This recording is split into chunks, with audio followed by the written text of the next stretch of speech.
So you beautiful people, welcome back to the channel. Today's video I wanted to speak about the recent announcement that Activision is going to pursue Warzone as a priority in terms of Call of Duty, and why I believe they're actually going to shoot themselves in the foot in the future. Now, if you do enjoy the video at any portion, please don't forget to drop a like, and if you are new here, consider subscribing with the notification bell click so you get my Call of Duty videos as soon as they are published. So we've recently had the president of Activision say that they will be putting Warzone at the forefront of their concentration when it comes to Call of Duty, and that is kind of a middle finger to the traditional Call of Duty player. Let's be clear, Battle Royale is not for everybody, especially if you're a Call of Duty player.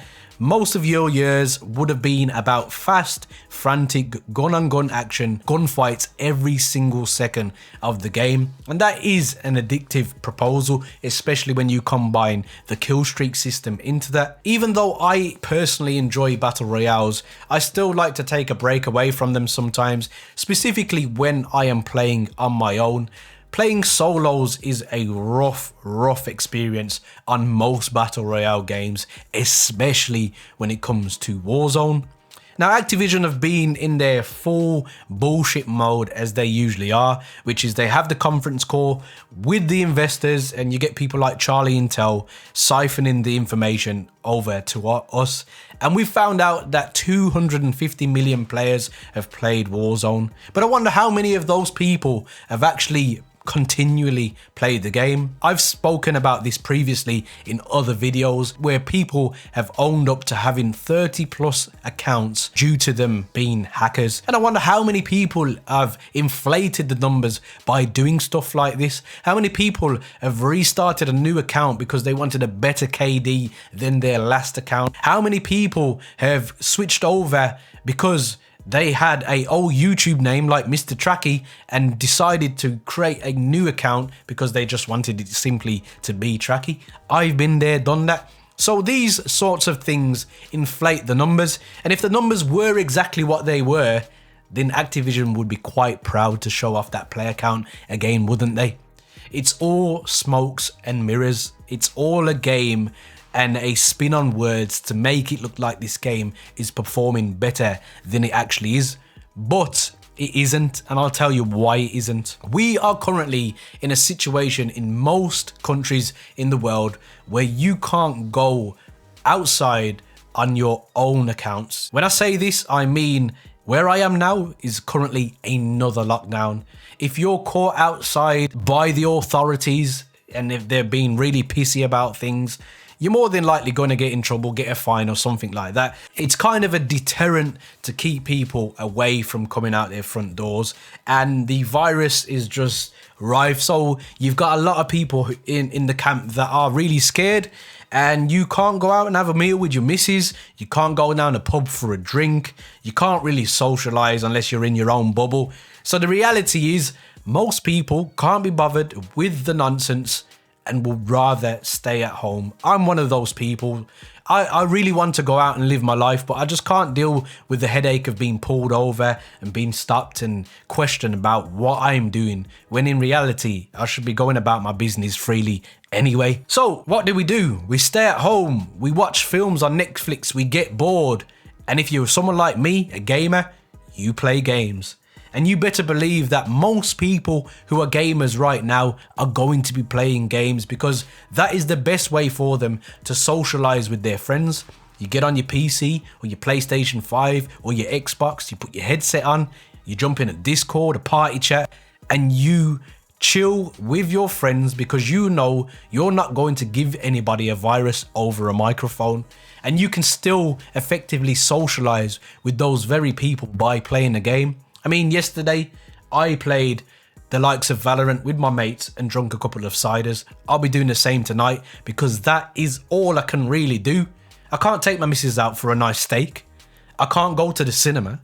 So what am I supposed to do? I'm going to stay in my house. And this is the same scenario for millions of people across the world. So when you try and manipulate this to say you've had your best year yet in Call of Duty, I call bullshit. Of course you've had your best year yet, because gaming is just like Amazon right now. Everybody is doing it as a pastime because they've got nothing better to do. Amazon has recorded crazy profits because people are scared to come out of their house because of the virus. So what do? They jump online and they order stuff to their front door.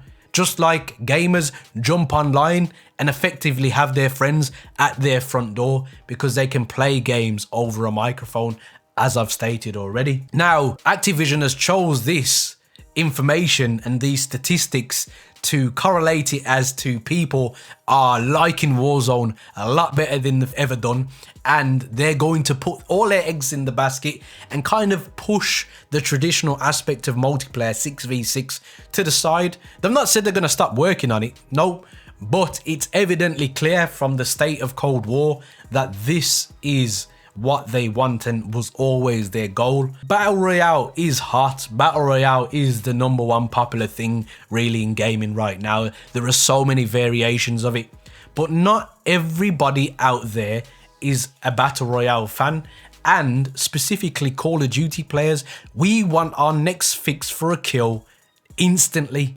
That's why people play the multiplayer aspect of the game with the kill streaks in there, because they can run around and do what they've got to do. Obviously, the change of this was experimented with Modern Warfare, and in Activision's eyes, it's been very successful. To the traditional Call of Duty player, I don't think that's the same feeling that they've got. And in the future, what happens when Battle Royale kind of dies away? Do we go back to Call of Duty 6v6, or have you already killed that game off? What happens when everybody's allowed back outside and you've got to have your next quarterly meeting to explain to the investors, oh, everybody's outside now, so they actually don't have to play computer games?